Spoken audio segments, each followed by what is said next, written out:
Selected Short Stories by Stephen Crane. The Pace of Youth. 1. Stimson stood in a corner and glowered. He was a fierce man and had indomitable whiskers, albeit he was very small. "That young terrier," he whispered to himself. "He wants to quit making eyes at Lizzie. This is too much of a good thing. First thing you know, he'll get fired."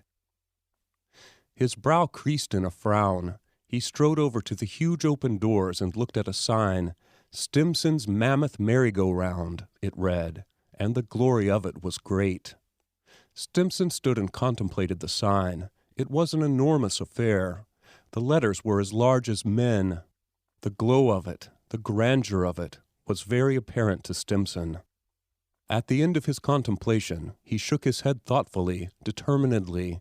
"No, no," he muttered. "This is too much of a good thing. First thing you know, he'll get fired." A soft booming sound of surf, mingled with the cries of bathers, came from the beach. There was a vista of sand and sky and sea that drew to a mystic point, far away in the northward. In the mighty angle, a girl in a red dress was crawling slowly, like some kind of a spider, on the fabric of nature. A few flags hung lazily above where the bathhouses were marshaled in compact squares. Upon the edge of the sea stood a ship, with its shadowy sails painted dimly upon the sky, and high overhead, in the still sunshot air, a great hawk swung and circled slowly.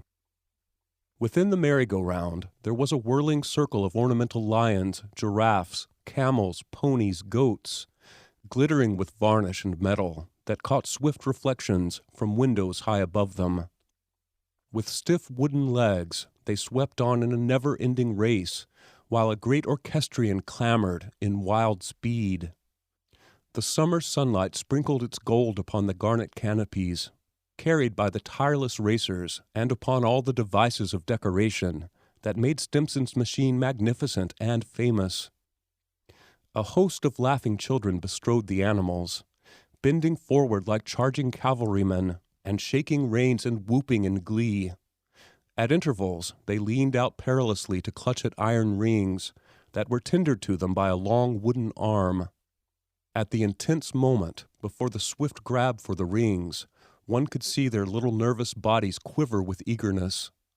The laughter rang shrill and excited. Down in the long rows of benches, crowds of people sat watching the game, while occasionally a father might arise and go near to shout encouragement, cautionary commands, or applause at his flying offspring. Frequently mothers called out, "Be careful, Georgie!" The orchestrion bellowed and thundered on its platform, filling the ears with its long, monotonous song. Over in a corner, a man in a white apron and behind a counter roared above the tumult, "Popcorn! Popcorn!" A young man stood upon a small raised platform, erected in the manner of a pulpit, and just without the line of the circling figures. It was his duty to manipulate the wooden arm and affix the rings. When all were gone into the hands of the triumphant children, he held forth a basket, into which they returned all, save the coveted brass one, which meant another ride free, and made the holder very illustrious. The young man stood all day upon his narrow platform, affixing rings, holding forth the basket. He was a sort of general squire in these lists of childhood. He was very busy. And yet Stimson, the astute, had noticed that the young man frequently found time to twist about on his platform and smile at a girl who shyly sold tickets behind a silvered netting. This, indeed, was the great reason of Stimson's glowering. The young man upon the raised platform had no manner of license to smile at the girl behind the silvered netting. It was a most gigantic insolence. Stimson was amazed at it. "By Jiminy," he said to himself again, "that fellow is smiling at my daughter." Even in this tone of great wrath, it could be discerned that Stimson was filled with wonder that any youth should dare smile at the daughter in the presence of the august father. Often the dark-eyed girl peered between the shining wires, and, upon being detected by the young man, She usually turned her head away quickly to prove to him that she was not interested. At other times, however, her eyes seemed filled with a tender fear lest he should fall from that exceedingly dangerous platform. As for the young man, it was plain that these glances filled him with valor, and he stood carelessly upon his perch, as if he deemed it of no consequence that he might fall from it. In all the complexities of his daily life and duties, he found opportunity to gaze ardently at the vision behind the netting. This silent courtship was conducted over the heads of the crowd who thronged about the bright machine. The swift, eloquent glances of the young man went noiselessly and unseen with their message. There had finally become established between the two, in this manner, a subtle understanding and companionship. They communicated accurately all that they felt. The boy told his love, his reverence, his hope in the changes of the future. The girl told him that she loved him, that she did not love him, that she did not know if she loved him, that she loved him. Sometimes a little sign saying cashier in gold letters, and hanging upon the silvered netting, got directly in range and interfered with a tender message. The love affair had not continued without anger, unhappiness, despair. The girl had once smiled brightly upon a youth who came to buy some tickets for his little sister, and the young man upon the platform observing this smile had been filled with gloomy rage. He stood like a dark statue of vengeance upon his pedestal, and thrust out the basket to the children with a gesture that was full of scorn for their hollow happiness, for their insecure and temporary joy. For 5 hours he did not once look at the girl when she was looking at him. He was going to crush her with his indifference. He was going to demonstrate that he had never been serious. However, when he narrowly observed her in secret, he discovered that she seemed more blithe than was usual with her. When he found that his apparent indifference had not crushed her, he suffered greatly. She did not love him, he concluded. If she had loved him, she would have been crushed. For 2 days he lived a miserable existence upon his high perch. He consoled himself by thinking of how unhappy he was, and by swift furtive glances at the loved face. At any rate, he was in her presence, and he could get a good view from his perch, when there was no interference, by the little sign, cashier. But suddenly, swiftly, these clouds vanished, and under the imperial blue sky of the restored confidence, they dwelt in peace, a peace that was satisfaction, a peace that, like a babe, put its trust in the treachery of the future. This confidence endured until the next day, when she, for an unknown cause, suddenly refused to look at him. Mechanically, he continued his task, his brain dazed, a tortured victim of doubt, fear, suspicion. With his eyes he supplicated her to telegraph an explanation. She replied with a stony glance that froze his blood. There was a great difference in their respective reasons for becoming angry. His were always foolish, but apparent, plain as the moon. Hers were subtle, feminine, as incomprehensible as the stars, as mysterious as the shadows at night. They fell and soared and fell in this manner, until they knew that to live without each other would be a wandering in deserts. They had grown so intent upon the uncertainties, the variations, the guessings of their affair, that the world had become but a huge immaterial background. In time of peace their smiles were soft and prayerful, caresses confided to the air. In time of war, their youthful hearts, capable of profound agony, were wrung by the intricate emotions of doubt. They were the victims of the dread angel of affectionate speculation that forces the brain endlessly on roads that lead nowhere. At night, the problem of whether she loved him confronted the young man like a specter, looming as high as a hill, and telling him not to delude himself. Upon the following day, this battle of the night displayed itself in the renewed fervor of his glances, and in their increased number. Whenever he thought he could detect that she too was suffering, he felt a thrill of joy. But there came a time when the young man looked back upon these contortions with contempt. He believed then that he had imagined his pain. This came about when the redoubtable Stimson marched forward to participate. "This has got to stop," Stimson said to himself as he stood and watched them. They had grown careless of the light world that clattered about them. They were become so engrossed in their personal drama that the language of their eyes was almost as obvious as gestures. And Stimson, through his keenness, his wonderful infallible penetration, suddenly came into possession of these obvious facts. "Well, of all the nerves," he said, regarding with a new interest the young man upon the perch. He was a resolute man. He never hesitated to grapple with a crisis. He decided to overturn everything at once, for, although small, he was very fierce and impetuous. He resolved to crush this dreaming. He strode over to the silvered netting. "Say, you want to quit your everlasting grinning at that idiot," he said grimly. The girl cast down her eyes and made a little heap of quarters into a stack. She was unable to withstand the terrible scrutiny of her small and fierce father. Stimson turned from his daughter and went to a spot beneath the platform. He fixed his eyes upon the young man and said, "I've been speaking to Lizzie. You better attend strictly to your own business, or there'll be a new man here next week." It was as if he had blazed away with a shotgun. The young man reeled upon his perch. At last he in a measure regained his composure and managed to stammer, "All right, sir." He knew that denials would be futile with the terrible Stimson. He agitatedly began to rattle the rings in the basket and pretend he was obliged to count them or inspect them in some way. He, too, was unable to face the great Stimson.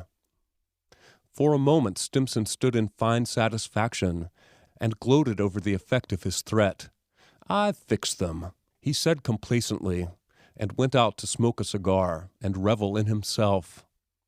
Through his mind went the proud reflection that people who came in contact with his granite will usually ended in quick and abject too. One evening, a week after Stimson had indulged in the proud reflection that people who came in contact with his granite will usually ended in quick and abject submission, a young feminine friend of the girl behind the silvered netting came to her there and asked her to walk on the beach after Stimson's mammoth merry-go-round was closed for the night. The girl assented with a nod. The young man upon the perch holding the rings saw this nod and judged its meaning. Into his mind came an idea of defeating the watchfulness of the redoubtable Stimson. When the merry-go-round was closed and the two girls started for the beach, he wandered off aimlessly in another direction, but he kept them in view, and as soon as he was assured that he had escaped the vigilance of Stimson, he followed them.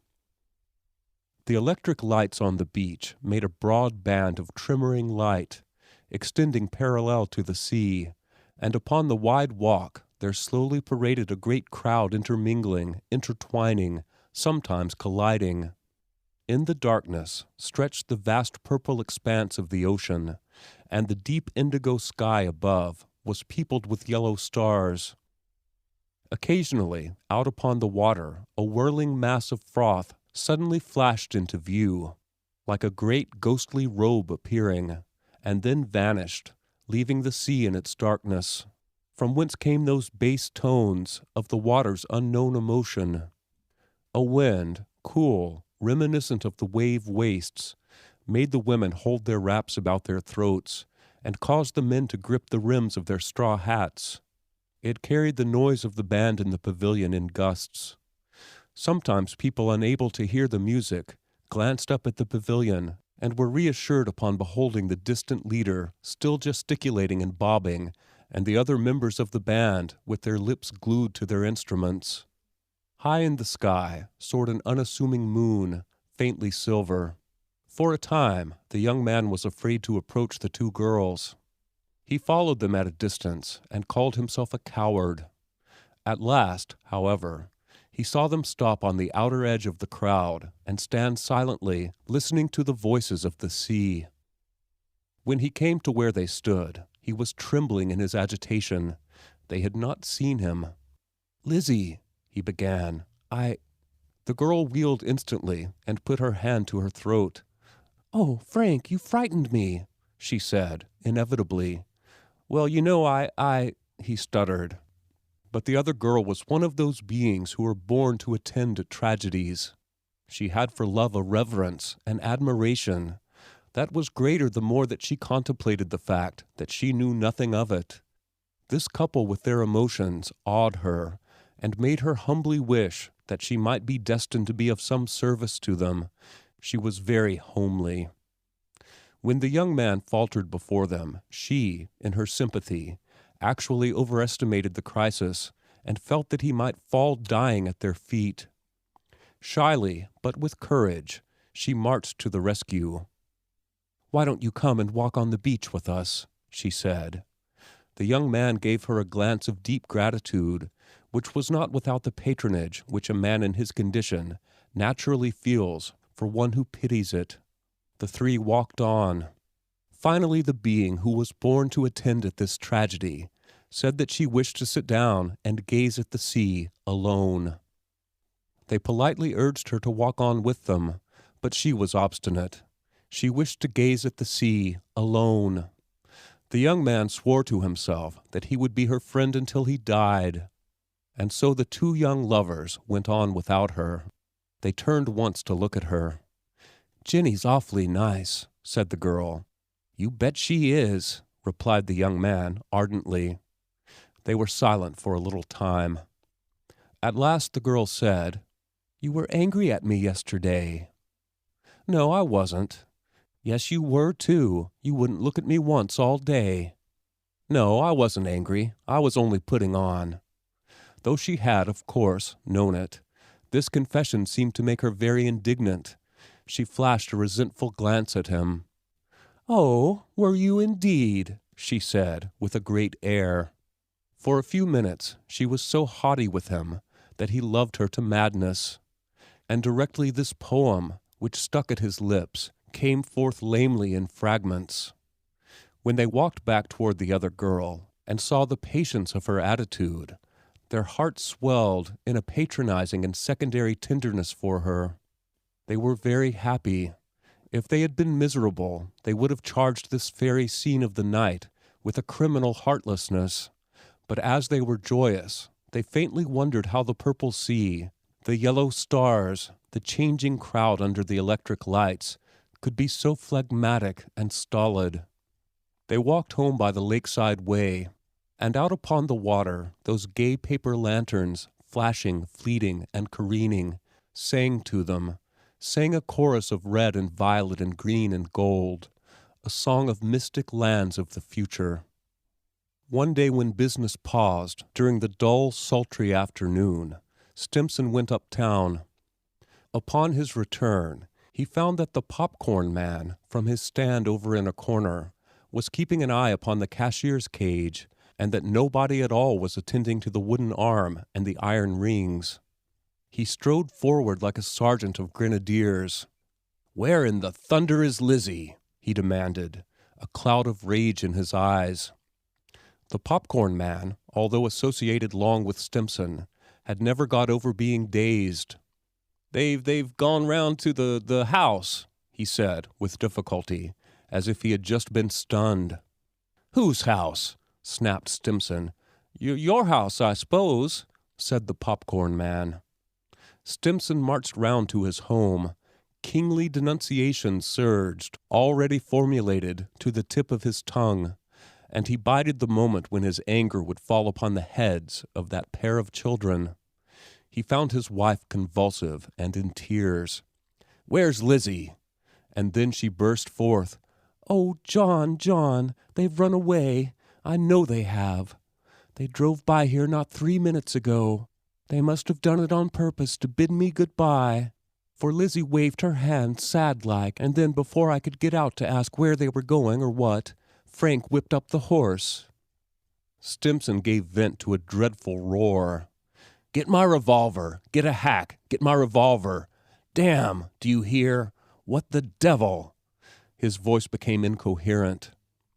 He had always ordered his wife about as if she were a battalion of infantry, and despite her misery, the training of years forced her to spring mechanically to obey. But suddenly she turned to him, a shrill appeal. "Oh, John, not the revolver." "Confound it, let go of me!" he roared again, and shook her from him. He ran hatless upon the street. There was a multitude of hacks at the summer resort, but it was ages to him before he could find one. Then he charged it like a bull. "Uptown!" he yelled, as he tumbled into the rear seat. The hackman thought of severed arteries. His galloping horse distanced a large number of citizens who had been running to find what caused such contortions by the little hatless man. It chanced, as the bouncing hack went along near the lake, Stimson gazed across the calm gray expanse and recognized a color in a bonnet and a poise of a head. A buggy was traveling along a highway that led to Sorrington. Stimson bellowed, There they are, in that buggy." The hackman became inspired with the full knowledge of the situation. He struck a delirious blow with the whip. His mouth expanded in a grin of excitement and joy. It came to pass that this old vehicle, with its drowsy horse and its dusty-eyed and tranquil driver, seemed suddenly to awaken, to become animated and fleet. The horse ceased to ruminate on his state, his air of reflection vanished. He became intent upon his aged legs, and spread them in quaint and ridiculous devices for speed. The driver, his eyes shining, sat critically in his seat. He watched each motion of this rattling machine down before him. He resembled an engineer. He used the whip with judgment and deliberation, as the engineer would have used coal or oil. The horse clacked swiftly upon the macadam, the wheels hummed, the body of the vehicle wheezed and groaned. Stimson, in the rear seat, was erect in that impassive attitude that comes sometimes to the furious man when he is obliged to leave the battle to others. Frequently, however, the tempest in his breast came to his face, and he howled, Go it, you're gaining! Pound him! Thump the life out of him! Hit him hard, you fool!" His hand grasped the rod that supported the carriage top, and it was clenched so that the nails were faintly blue. Ahead, the other carriage had been flying with speed, as from realization of the menace in the rear. It bowled away rapidly, drawn by the eager spirit of a young and modern horse. Stimson could see the buggy top bobbing. That little pain, like an eye, was a derision to him. Once he leaned forward and bawled angry sentences. He began to feel impotent. His whole expedition was the tottering of an old man upon the trail of birds. A sense of age made him choke again with wrath. That other vehicle, that was youth, with youth's pace. It was swift flying with the hope of dreams. He began to comprehend those two children ahead of him, and he knew a sudden and strange awe, because he understood the power of their young blood, the power to fly strongly into the future and feel and hope again, even at that time when his bones must be laid in the earth. The dust rose easily from the hot road and stifled the nostrils of Stimson. The highway vanished far away in a point, with a suggestion of intolerable length. The other vehicle was becoming so small that Stimson could no longer see the derisive eye. At last the hackman drew rein to his horse and turned to look at Stimson. "No use, I guess," he said. Stimson made a gesture of acquiescence, rage, despair. As the hackman turned his dripping horse about, Stimson sank back with the astonishment and grief of a man who has been defied by the universe. He had been in a great perspiration, and now his bald head felt cool and uncomfortable. He put up his hand with the sudden recollection that he had forgotten his hat. At last he made a gesture. It meant that at any rate he was not responsible.